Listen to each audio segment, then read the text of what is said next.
Marco Bezzecchi tampil luar biasa dalam sprint race Pertamina Grand Prix Mandalika 2025 setelah menyalip Fermin Aldeguer di lap terakhir. Aksi dramatis itu membawa pembalap asal Italia tersebut meraih kemenangan gemilang di Pertamina Mandalika International Circuit. Balapan berlangsung ketat sejak lampu start padam. Bezzecchi sempat kehilangan posisi pada awal lomba akibat start yang kurang sempurna. Namun secara perlahan ia mulai menemukan ritmenya. Dengan kecepatan dan determinasi tinggi, Bezzecchi menyalip satu persatu rivalnya hingga akhirnya mendekati Aldeguer menjelang lap terakhir. Momen penentuan terjadi di tikungan akhir ketika Bezzecchi memanfaatkan celah sempit untuk menyalip Aldeguer dan mengamankan posisi pertama. Usai balapan, Bezzecchi mengakui tidak menyangka bisa mengejar Aldeguer, namun semangat untuk menang membuatnya terus menekan hingga akhir. Balapan yang fantastis, saya kehilangan banyak waktu di awal, tapi setelah itu saya sangat percaya diri dan cepat.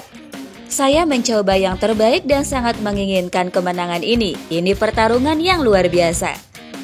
Kemenangan ini menjadi catatan penting bagi Aprilia dan Bezzecchi sekaligus meningkatkan kepercayaan diri jelang balapan utama di Mandalika minggu besok.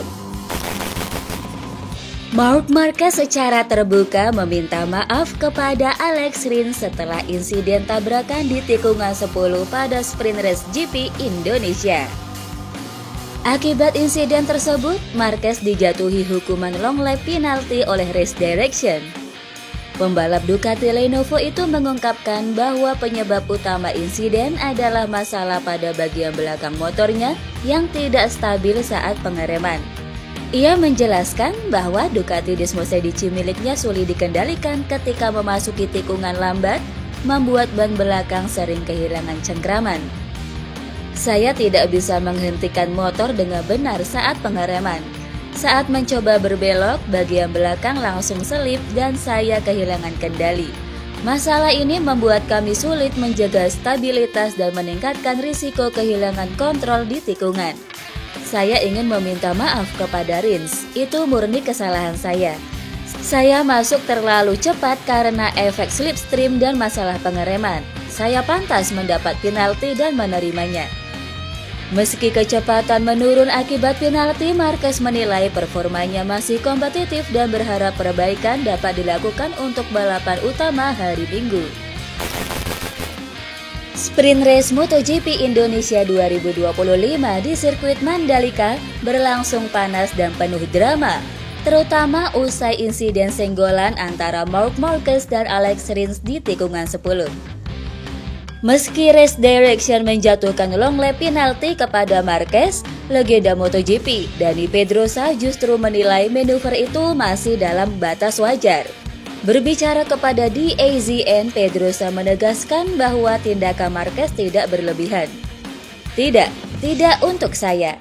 Aksi Marc tidak terasa berlebihan, itu agresif tapi tetap adil.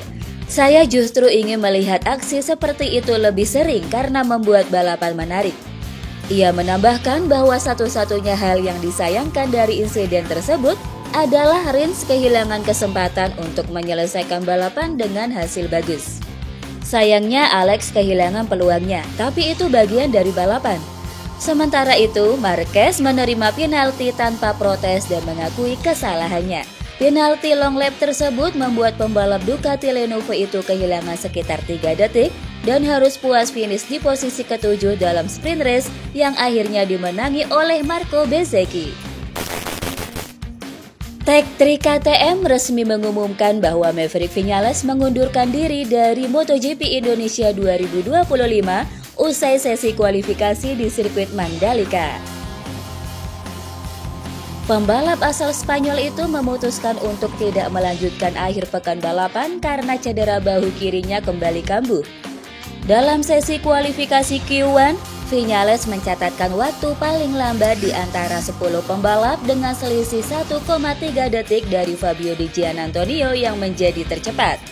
Setelah sesi berakhir, Tech3 menyampaikan bahwa keputusan mundur diambil bersama demi memprioritaskan proses pemulihan sang pembalap. Cedera bahu Viñales berasal dari insiden keras saat kualifikasi MotoGP Jerman pada Juli lalu yang menyebabkan dislokasi dan fraktur.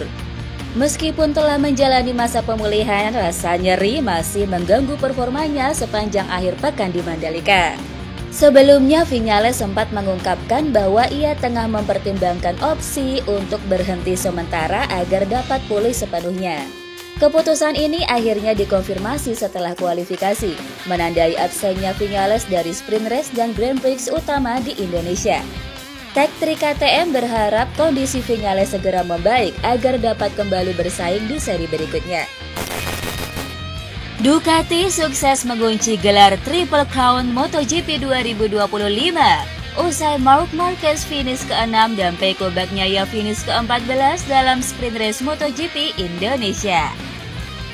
Sebelumnya, Ducati telah mengunci gelar dunia konstruktor di Catalunya dan telah mengunci gelar dunia pembalap lewat Marquez di Jepang. Demi mengunci gelar dunia tim di Indonesia, Marquez dan Bagnaia harus mendapatkan 2 poin tambahan atas BK8 Gresini Racing di Mandalika. Dalam sprint, Bagnaia pun gagal meraup poin, sementara Marquez meraup 10 poin usai finish ke-6. Dengan begitu, kini Ducati Lenovo Team memuncaki klasemen tim dengan koleksi 819 poin, unggul 317 poin atas Gresini. Dengan 309 poin maksimal yang bisa diperebutkan di sisa musim ini, maka Ducati Lenovo Team tak lagi bisa terkejar oleh para rivalnya. Kini Gresini berada di peringkat kedua klasemen tim dengan 502 poin, unggul 119 poin atas Pertamina Enduro VR46 di peringkat ketiga.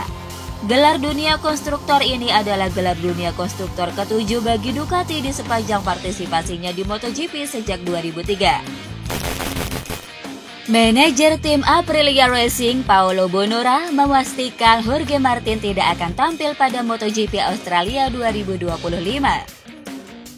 Juara dunia MotoGP 2024 itu masih menjalani pemulihan setelah mengalami cedera serius di Jepang akhir pekan lalu.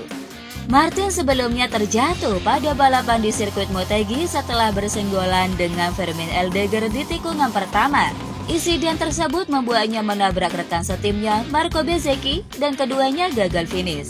Pemeriksaan medis menunjukkan Martin mengalami patah di 2 titik pada tulang bahu kanannya sehingga harus menjalani operasi pada 30 September. Kepada Crash, Bonora menyebut cedera yang dialami Martin bukan retakan ringan, melainkan patah besar yang membutuhkan kehati-hatian dalam proses pemulihan. Cederanya cukup serius. Ini adalah cedera besar, bukan retakan tulang bahu biasa karena ada 2 tempat patah. Jadi kami harus menunggu. Operasinya berjalan baik, tapi kami masih berdiskusi dengan dokter untuk menentukan waktu pemulihan. Kami harus menunggu dan memastikan ia benar-benar pulih. Seluruh tim berada di sisinya.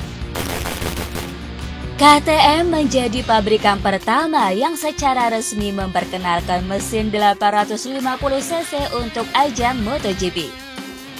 Mesin ini akan menggantikan unit 1000cc yang digunakan saat ini, seiring diberlakukannya regulasi teknis baru mulai musim 2027.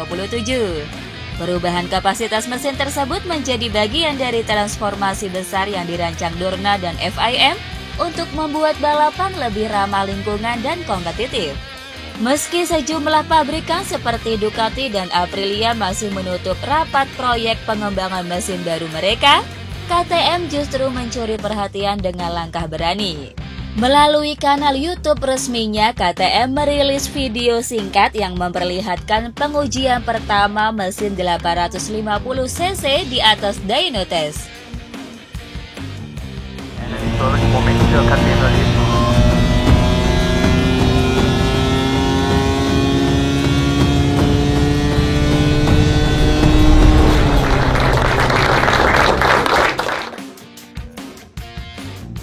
Dalam video itu, suara mesin terdengar lebih halus namun tetap agresif, menandakan arah baru performa motor di masa depan. Drama terjadi pada sesi latihan kedua Formula One GP Singapura 2025 ketika Charles Leclerc menabrak Lando Norris di jalur pit usai red flag. Meskipun terjadi kontak dan menyebabkan kerusakan pada mobil McLaren, steward FIA memutuskan bahwa Leclerc tidak bersalah. Sebaliknya, Ferrari sebagai tim justru dinyatakan bersalah karena melakukan unsafe release dan dijatuhi denda 10.000 euro.